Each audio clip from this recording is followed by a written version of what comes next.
Selamat pagi, siang, sore, dan malam kepada Bapak Justimanta Tarigan selaku dosen pengampu mata kuliah Grafika Komputer. Kami dari kelompok Bantai 2 Project ingin mempresentasikan hasil kerja dari kelompok kami. Sebelumnya izinkan kami memperkenalkan diri. Saya Andreas Manatar Lumban Gaul dengan NIM 221401067. Perkenalkan, nama saya Hilmi Hawari dengan NIM 231401038. Nama saya Bintang Aulia, NIM 231401074. Perkenalkan, nama saya Koan Jelim Hijau dengan NIM 231401086. Jadi di sini kami membuat game dengan referensi Super Mario Bros, sebuah game yang sudah sangat klasik dan terkenal. Tetapi kami memodifikasinya agar dia memiliki tema seperti USU, atau lebih tepatnya tema lingkungan sekitaran USU. Jadi di sini kami mengambil seperti karakter utamanya. Di sini ada dia memakai pakaian berwarna hijau, dianalogikan sebagai almet dari USU. Selanjutnya itu nanti dia ada beberapa dekorasi ini seperti pom bensin, ada dekorasi seperti minimarket, dan di tujuan akhirnya kalau di Super Mario Bros adalah istana, di sini adalah gedung A Fasilkom TI, dan benderanya adalah bendera Fasilkom.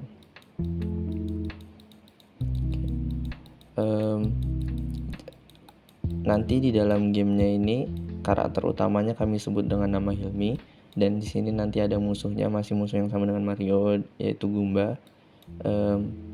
Nanti untuk melawannya akan ada 2 power up, yang satu adalah Magic Mushroom, dan yang satu lagi nanti di sekitaran sini ada Star Power. Saya akan menjelaskan tentang Star Power.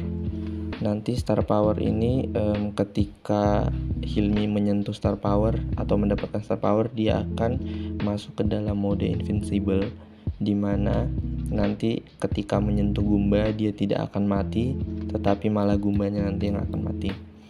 Pada saat mendapatkan power up itu, nanti warna dari karakternya akan berubah-ubah. Di sini kami menerapkan shader, di mana nanti warna hasil akhirnya itu adalah hasil dari lerp antara warna asli sprite-nya dari Hilmi dicampur dengan warna random yang didapat dari Star Power, lalu dengan T faktornya itu intensitas dikali brightness-nya. Selain itu, untuk memenuhi syarat mata kuliah proyek akhir mata kuliahnya, kami juga menerapkan spawner, di mana di sini ada level generator. Kami menerapkan procedural spawner, di mana kami akan nge-spawn cloud atau awan-awan ini sebanyak 10 di tempat yang random. Selanjutnya kami menerapkan 3 jenis transformasi, yaitu ada translasi, rotasi, dan scale. Untuk selanjutnya akan saya serahkan kepada teman saya Bintang. Oke, di sini saya melakukan kontribusi yaitu translasi, terkait translasi.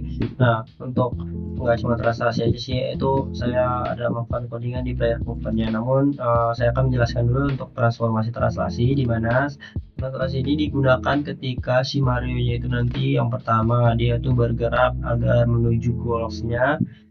Yang kedua itu nanti ada untuk si Mario-nya agak bisa lompat, jadi itu transformasi secara horizontal dan vertikal.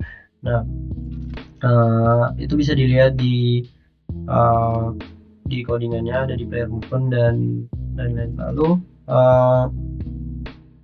saya juga ada membuat dimana collision detection untuk si Mario-nya, agar nanti ketika dia menabrak sesuatu atau karakter lain, dia nanti akan berhenti gitu dan tidak melewati gitulah. Nah, lalu saya juga ada membuat function utility di mana ketika nanti terjadi collision atau tabrakan dengan karakter lain, si kecepatan Mario-nya itu akan saya bikin jadi 0, karena kalau nggak ada function itu atau utility itu kecepatannya akan nambah terus karena kan sesuai function dari translate itu kan menambahkan kecepatan juga nanti.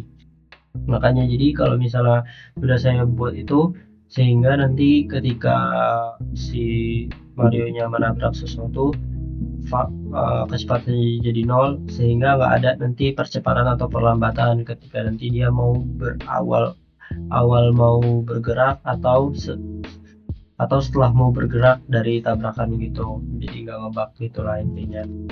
Oke, paling itu saja sih, saya lanjut ke teman saya.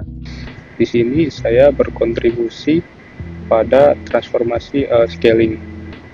Jadi pada game kami implementasi scaling itu terdapat ketika player mendapat power ups Magic Mushroom, player akan membesar. Nah, ketika player masih di dalam efek power ups ini dan player terkena musuh, lalu player akan mengecil. Nah, jadi disitulah letak scalingnya. Pada kesempatan kali ini saya akan menjelaskan tentang bagian rotasi dalam permainan yang telah kami buat dalam Unity ini. Bagian rotasi ini ada saat Mario mendapatkan power up dan dia akan menabrak Goomba, dan Goomba ini akan berotasi dan bertransaksi keluar dari layar permainan.